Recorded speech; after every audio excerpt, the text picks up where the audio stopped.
right, hello. Here we go. We're just gonna start it. We're not gonna think too much. We're just gonna do the thing. Hi everybody, welcome here. My name is Elena Joy. I make videos mostly about the queer community here on this channel, sex, dating, relationships, but sometimes, once a year, I reflect, react, respond, elaborate on my life since calling off my wedding and coming out. I thought about not making this video this year because in a way that part of my life, that chapter in my life feels very far away. Like I can't believe that that was me. It doesn't feel like I went through that. It feels like it happened to somebody else. And now I'm here in many ways on the other side of it, like living my little gay life. But at the same time, everything continues to shift and develop and change. And so I do want to keep making these yearly videos, keep checking in, letting you know where I'm at now. Also because every year there's a lot of new people and it's very possible that enough time has passed that some of you watching this right now have no idea what I'm talking about.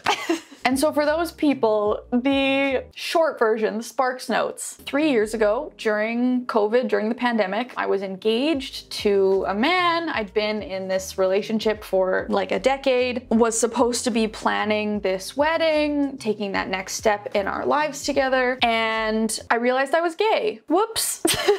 In a way, these videos are marking the passage of time. Basically, every year I rewatch the previous year's video. It's becoming quite meta. And chat about what has changed, where we're at now, what does the journey drink look like currently. Hi bugs, that sounds about right. Right on cue. Where I'm at today, I started a podcast with Mac Injami and Ashley Gavin called The Chosen Family Podcast. That's been a huge project and like exciting thing over the last year. I'm about to start my master's program. What? I don't know if I've talked about that here. I don't think I have. For any of you who've been around for a few years, you saw me apply a few years ago. You know that this is something that I've wanted for a really long time and I did it. Oh my God. I'm like literally just about to start. Like when you're watching this, I am in my first week of classes. Ooh! So that's really exciting. It's a master's of counseling psychology. Life is good. Life is good. The thing that's been happening over this past year that's different from the previous couple of years in terms of the re-coming out and everything is the processing. Turns out there's a lot to unpack. Turns out when you're gay and closeted for 28 years of your life, it has an impact. So I'm gonna watch back last year's video and I'm very curious to see if that's already started or if it's something that really started after the settling in. And we're gonna see where we're at now compared to then. Okay, all right.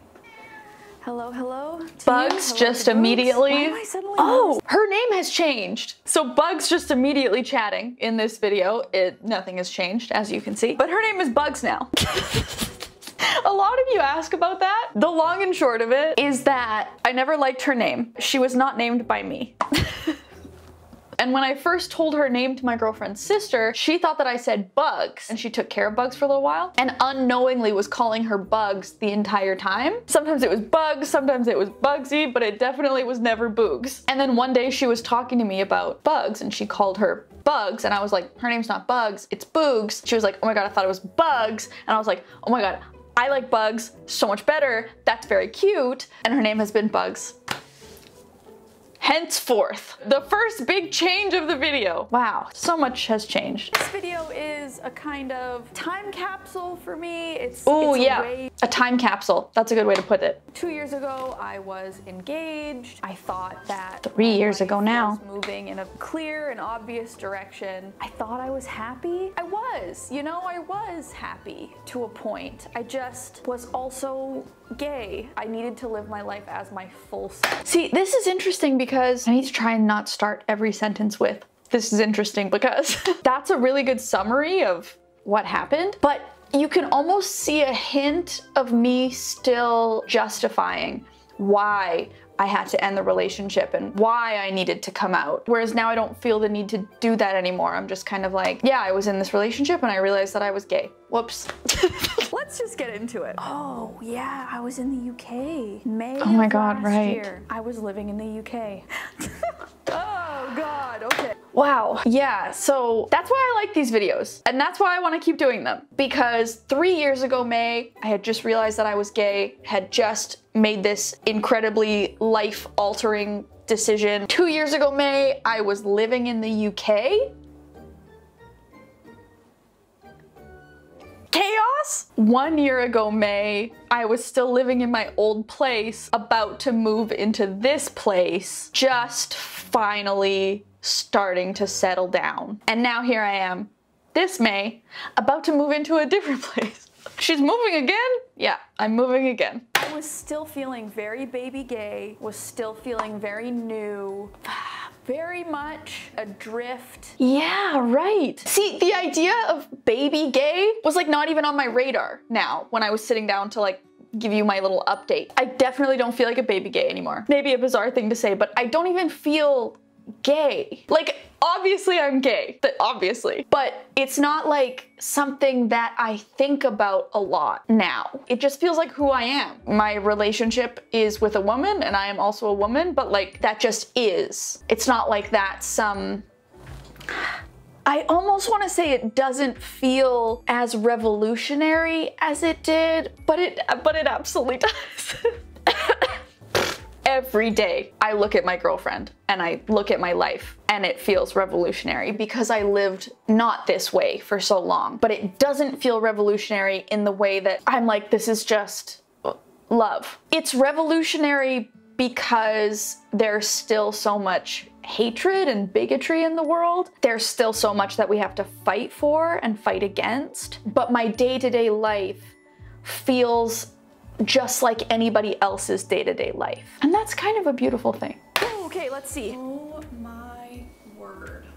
Oh, this is interesting. Oh no, oh no. Okay, I just can't believe that it's been a year. And coming into this video today, like wow, look at us, look at the Elenas. This is a lot. UK baby gay Elena, last year Elena, me now. Oh wow, we have come far. I feel proud in a strange way looking at the past me's and like knowing where I sit today and seeing how much that took. I'm feeling emotional today. I'm already right up here. Elena, stay calm. We don't need to cry in this video. Coming to Spotify near you. If a year ago you would have told me that this is where I would be today, I would have kicked you in the face, and I wouldn't have kicked you out of anger. I would have kicked you out of how dare you dangle something that I want so bad in front of me, because there's absolutely no reality where I get to have that. Wow. Wow, yeah. Oh. Oh no. Oh no. If nothing else, these videos just continue to show me we never really change. I'm the same. The disbelief in the early days was holy shit, I can't believe I get this thing. I get to be this person. I get to live this life. The disbelief now is like, how did I do the other thing? How did I live the other way for so many years? I know, Bugs. Here, sit with me. I need your emotional support. I'm making a tough video.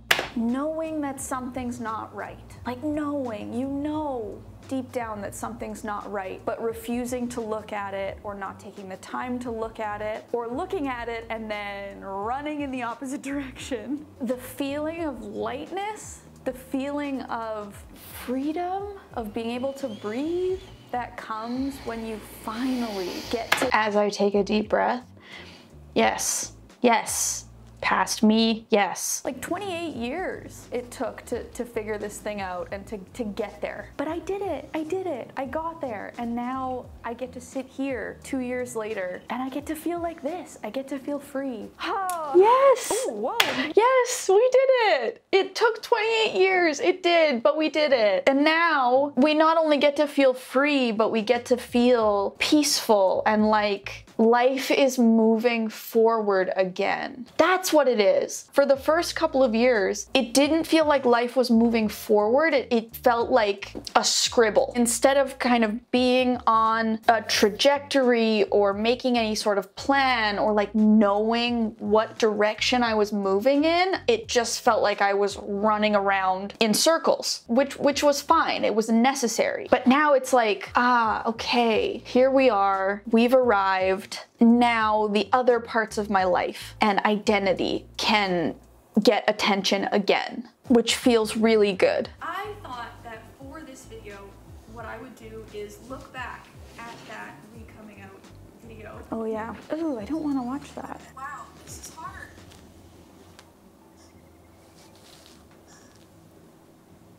This is a hard video. How am I making the same exact sounds 3 years in a row?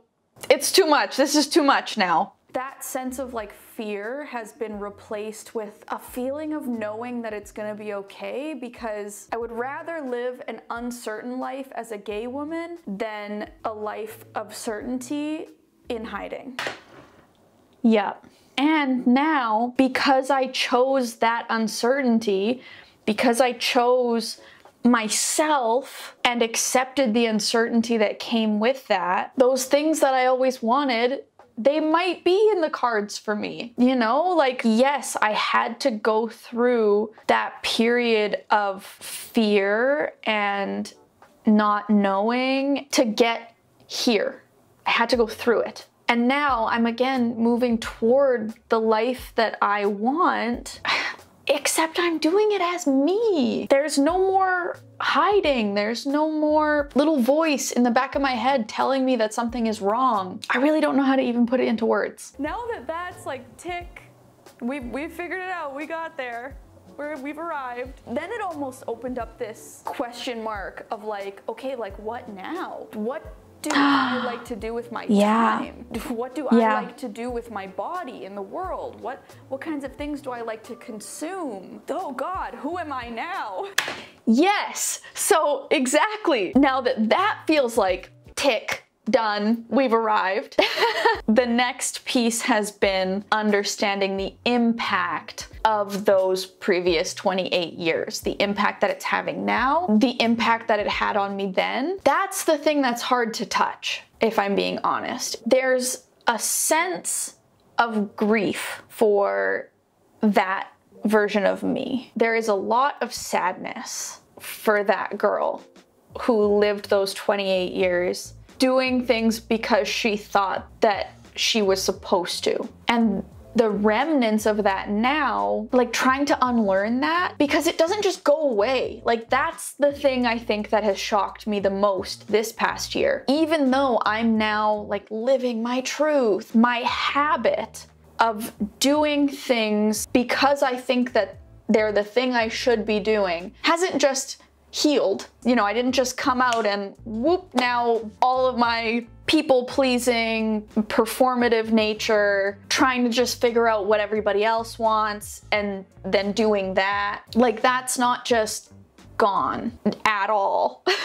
I'm just seeing it for the first time, and it's really hard. It's really almost impossibly hard in this moment, in this year. Who knows how I'll feel next year? Let's hope we continue to grow. But sitting here in this moment talking to you, I find it nearly impossible to say no. The difference is that now I'm starting to get in contact with myself. I'm like, a new channel of communication has opened up between me and me that was not really there before. And so what I'm needing to learn first and foremost is to notice and discover what I actually want. What do I want moment to moment? What do I want with my life? What do I want to eat today? I'm only even asking myself those questions for the first time. That's wild. And the consequence of learning to even ask myself those questions instead of just going along with whatever's happening, going along with whatever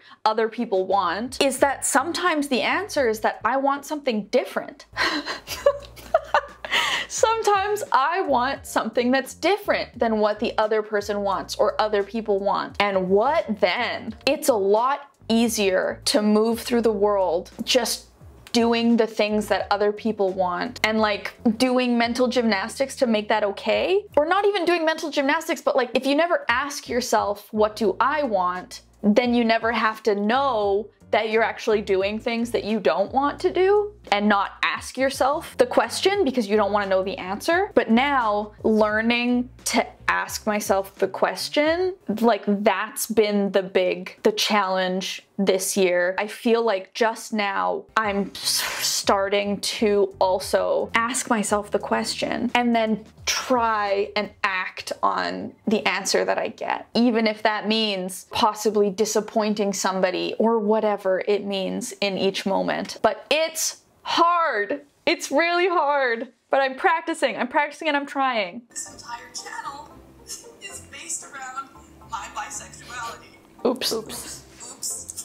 We're still the same. Me and this girl. Enough, Elena.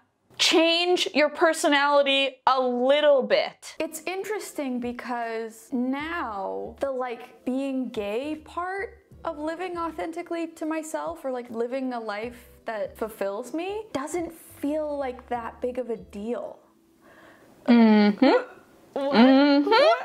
Even more so today, Elena from a year ago. Being gay only feels like a thing when I'm talking to somebody that I don't know, because there's this constant question of like, do I feel safe to come out to this person? It's frustrating that I have to face that question on a day-to-day basis. It's frustrating to have to consider everybody else in the streets, everybody else wherever I am, when I'm deciding whether or not to hold my girlfriend's hand. Even just talking about my girlfriend is like outing myself. It's frustrating that the only time there has to be a sense of fear attached to who I am. It's frustrating that that only exists in relation to other people. Like, I don't feel fear, I don't feel frustration. My world feels technicolor when it's me in relation with me. And there's definitely some sadness around the fact that that's not always true out in the world.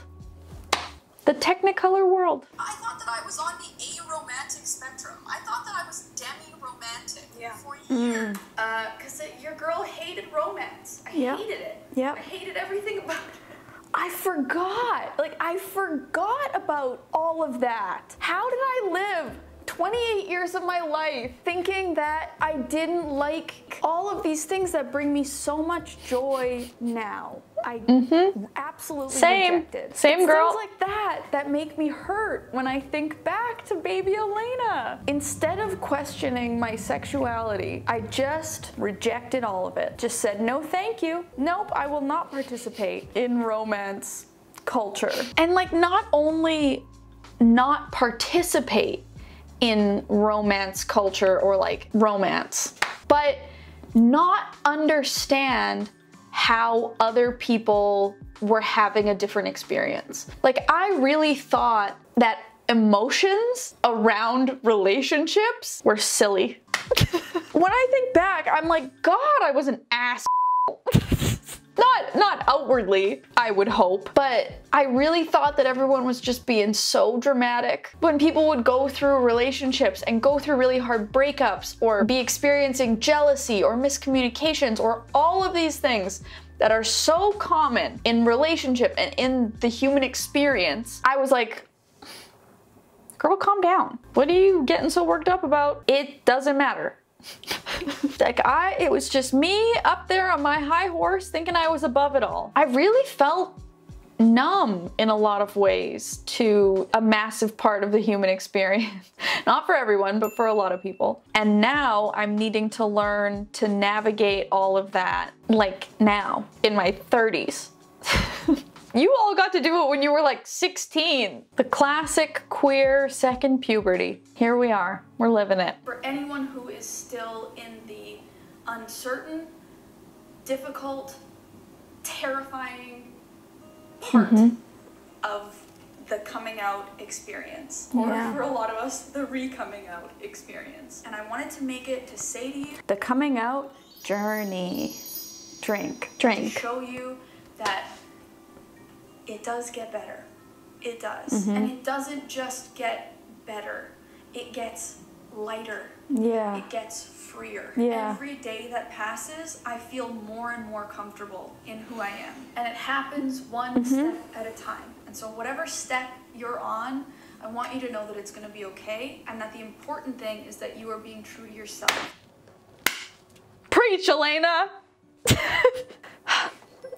I'm almost at a place where I want to say it gets better, and then it kind of gets worse again in ways that I really didn't expect. It's like you come out and everything opens up to you, right? The world opens up. And for me, there was that period of exploration and like figuring out who I am and having all of these validating experiences, like making my way. I keep saying making my way in the world and like my place in the world, but that's what it feels like. And all of that is such a rush. It overpowers some of the hardship that's also there. And so I'm not saying this to be a downer or like dissuade anyone from believing that it gets better, because it does. I am better now than I have ever been. And also it's hard and it can be painful, and it's a lot of work to now look at everything from before and to look at myself in this new way. Like I was saying, to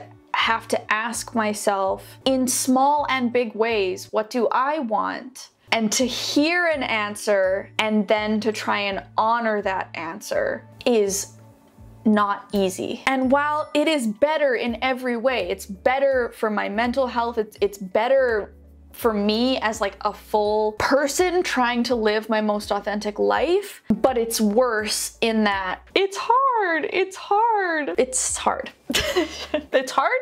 I'll just say it's hard. It's hard. So if you would like more of an explanation, what I could say is that it's hard. And if I were to try and clarify and give more detail, it would be that it's hard. If you're still not with me understanding, maybe if I put it like this, it's hard, but better. It's also just a lot. I have been carrying a lot. I'm trying to piece by piece let some of it go. And I'll see you in the next one. That's wild that that was a year ago. I also love that I dodged like giving you any real update on my life in that video. Because I didn't know what was going on. I didn't know what was gonna happen. And I feel like I'm kind of doing the same thing now. I'm still figuring out where the line is in terms of sharing my real life and what to share and what to keep private. Same. I feel like I'm doing the same thing in this video too, not really sharing a whole lot of specifics. I'm definitely leaning toward keeping my private life private. I got into a master's program. That's big. That's the big update right now. I got into a master's program and life is good. I am happy. I'm happier than I've ever been. And I want that for you too. Bye. The end. The end. Oh my goodness. We've done it, folks. Another year. Another year in the books. And my hair still bugs me just as much. Like, when someone help me. How do I deal with this? What can I do with this? It drives me nuts. For those of you who have been here for this entire journey, drink again? How many times in this video now? Oh my God, you're cut off. And are maybe at a similar place in their coming out journey. Drink, just kidding. You're cut off. I'd like to hear where you're at, no matter where you are in your journey. Drink, but just water.